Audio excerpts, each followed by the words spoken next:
কিরে কালু, কাল যে তোর ভাইয়ের জন্য মেয়ে দেখতে গেলি, তা মেয়ে কি পছন্দ হলো? আর বলিস না রে ফেলু, মেয়ে তো আমাদের পছন্দ আর ওদেরও ছেলে পছন্দ।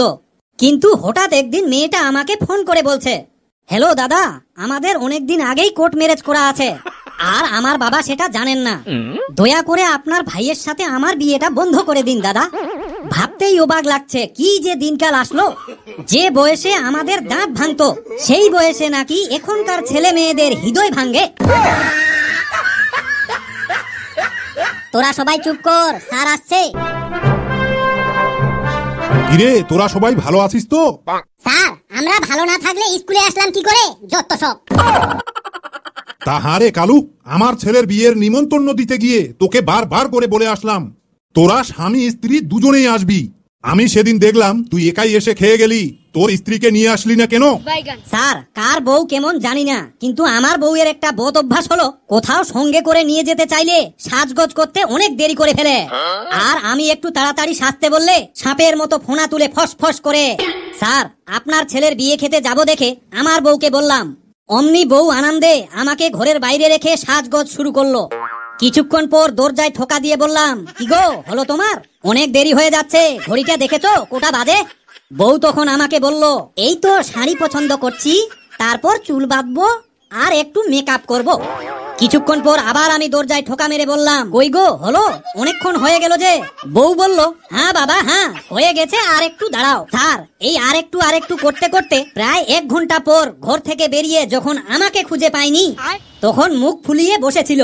ঠিক সেই সময় হাতে একটা প্যাকেট নিয়ে এসে বউকে বললাম, বিয়ে বাড়ি থেকে খেয়ে আসলাম, আর তোমাকে কষ্ট করে যেতে হবে না, এবার চুপচাপ প্যাকেটটা খেয়ে নাও। কালু, সামনেই তোদের পরীক্ষা, তা প্রস্তুতি কেমন নিচ্ছিস? স্যার, আজকাল আমি সবুজ শাকসবজি আর ছোট মাছ খুব বেশি করে খাচ্ছি। এই গর্ধব, পরীক্ষার সাথে এসব খাবারের আবার সম্পর্ক কি? স্যার, এই খাবার খাচ্ছি কারণ আমার চোখের দৃষ্টিশক্তি অনেকটাই বেড়ে যাবে। তখন আমি লাস্ট বেঞ্চে বসেও ফার্স্ট বেঞ্চে কে কি লিখছে সব দেখতে পারবো। হেলু, এবার তুই দাঁড়া তো। Yes sir. তা হারে, তোদের পাড়ার লোকগুলো আমাকে বলছিল তুই নাকি প্রতিদিন মুরগির মাংস খাস। হ্যাঁ স্যার, খাই তো। যখন থেকে বাড়িতে একটা মোরগ রেখেছি, সেই তখন থেকে আমাকে আর মুরগি কিনতে যেতে হয় না। এই গাধা, এই তাহলে বাড়িতে ডেলি মুরগি রান্না হচ্ছে কিভাবে? কেন স্যার, প্রতিদিন আমার মোরগটা গ্রামের আশেপাশের জায়গা থেকে একটা করে মুরগি পটিয়ে নিয়ে আসে। তুই এখনো বোকাই থেকে গেলি আর সারা জীবন বোকাই থেকে যাবি। স্যার, আমি মানছি লোকের মুরগিগুলো এইভাবে করে খাওয়াটা আমার একদম ঠিক হয়নি, তাই বলে কি আমি বোকা? স্যার, তাহলে শুনুন, আমার মতো বোকারা আছে বলেই এখন পর্যন্ত পৃথিবীটা টিকে আছে। যারা চালাক মানুষ তারা আমার মতো বোকাগুলোর উপর নির্ভরশীল। বোকারা নিঃস্বার্থভাবে কাজ করে যায়, আর চালাক মানুষরা সেই ক্রেডিট নিজের নাম করে চালিয়ে দেয়। শুনতে তিতা হলো, এটাই সত্যি। আজকাল কিছু কিছু স্ত্রী সংসার ভাঙতে একটুও দ্বিধাবোধ করে না, দিনের পর দিন বেড়েই চলেছে।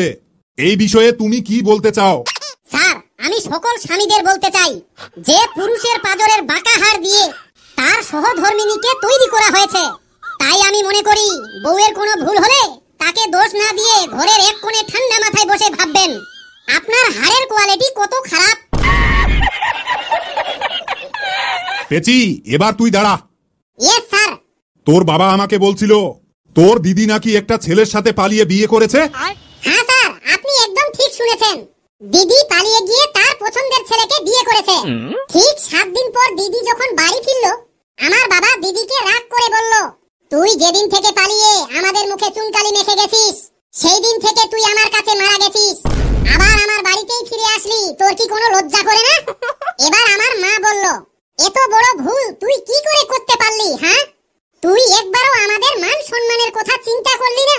স্যার, এবার সবকিছু শোনার পর দিদি বলল, আমি তোমাদের এখানে কোনো কাহিনী শুনতে আসিনি।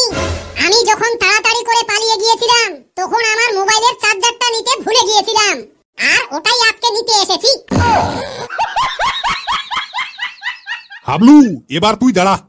Yes sir. তুই বলতো মোবাইলকে বাংলায় কি বলে? স্যার, চলো ভাস বা চলমান ফোন বলে। একদম সঠিক বলেছিস। এবার বলতো ভারতের প্রথম প্রধানমন্ত্রী কে ছিলেন? স্যার, পণ্ডিত জওহরলাল নেহেরু ছিলেন। একদম সঠিক উত্তর। এবার বলতো পৃথিবীর সব থেকে বড় দেশের নাম কি? স্যার, পৃথিবীর সব থেকে বড় দেশের নাম হলো Russia. Very good, very good. বাবা হাবলু, তুই এবার বস। ফটকে, এবার তুই দাঁড়াতো। Yes sir. ফটকে, তোর বউ নাকি অতি চালাক, তাই একটু খুলে বল দেখি শুনি। স্যার, আমার বউ অতি চালাক, শিয়ালের থেকেও বেশি চালাক। তাই তো কোথায় আছে অতি চালাকের গোলায় দড়ি। স্যার, আমার বউ একদিন হঠাৎ করে আমার পরীক্ষা নিচ্ছিল। আমি তাকে কতটা ভালোবাসি, ওকে ছাড়া বাঁচতে পারবো কিনা এটা জানার জন্য আমার বউ একটা চিঠি লিখলো। চিঠিতে লেখা ছিল, ওগো আমার বেহায়া স্বামী, 10 বছর ধরে তোমার সাথে সংসার করার পর আমি খুব বিরক্ত হয়ে গেছি। আমি আর তোমার সাথে থাকতে চাই না।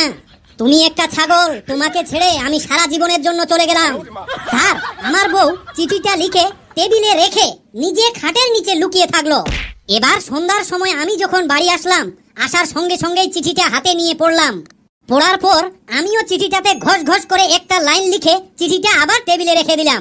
তারপর আমি আমার এক বান্ধবীকে ফোন করলাম আর বললাম, আজকে আমি এত খুশি, আমার লাইফ থেকে আপদটা দূর হয়ে গেছে। ও আমার বান্ধবী ডার্লিং, তুমি আবারও সেই আগের মতোই আমার জীবনের ছায়া হয়ে থাকবে।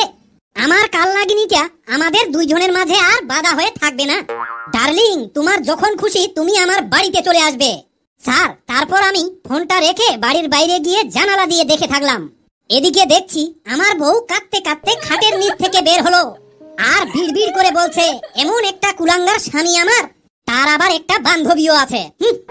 এবার ওর মনে হলো যে দেখি তো আমার স্বামী আবার কি লিখলো। চিঠিটা খুলে জোরে জোরে পড়ছে, আমার জীবন থেকে চলে গেছো খুব ভালো কথা, কিন্তু খাটের নিচ থেকে কেন তোমার পা দেখা যাচ্ছে? নে, এবার একটা সংসার ভাঙ্গার কবিতা বল, যাতে তোর কবিতা শুনে জীবনে আর কেউ যেন সংসার ভাঙতে না চায়। অবশ্যই স্যার, আমি পারি না, আজ পর্যন্ত এমন কোনো কাজের জন্মই হয়নি। তাহলে এবার শুনুন। টিঙ্কু মিয়া ফর্সা মানুষ, বউটা তাহার কালো, সেই কারণে বউটা বেশি লাগছে না তার ভালো। বউটা আবার কালো হলেও বড় লোকের বেটি, বাপের বাড়ি খাইছে শুধু বড় মাছের পেটি। ভালো খেয়ে বড় হওয়া এই বউটির মুখে, স্বামীর ঘরের ভর্তা ভাজি মুখে কি আর ঢোকে? বউয়ের জ্বালা জামাই গরিব, স্বামীর জ্বালা বউ তার কালো। দুজনেই কয়ে এমন সংসার ভেঙ্গে দেওয়াই ভালো।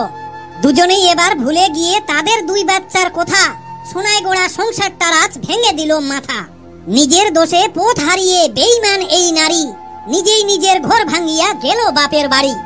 আশায় ছিল তার পরিবার আগের মতোই আছে, আগের মতোই বাঁচবে ভালো, টানবে বুকের কাছে।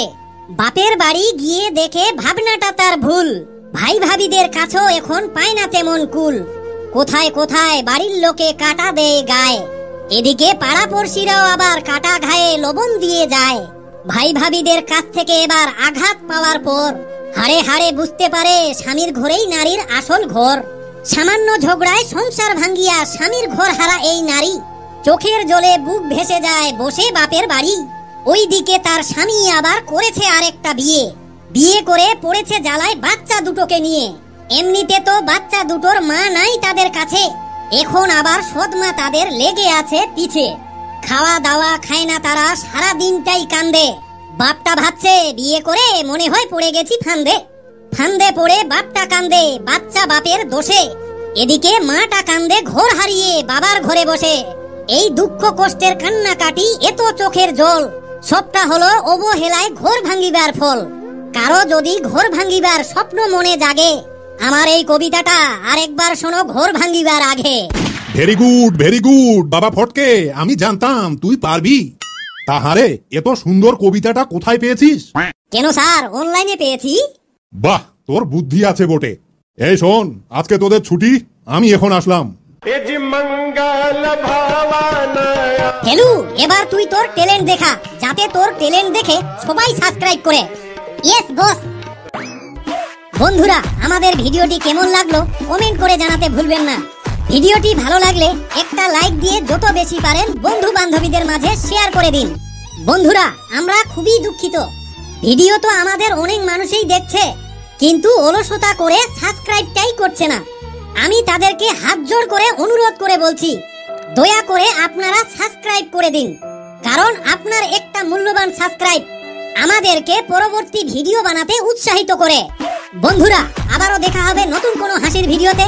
এভাবেই দাঁত বের করে খিলখিলিয়ে হাসুন আর সুস্থ থাকুন। ধন্যবাদ।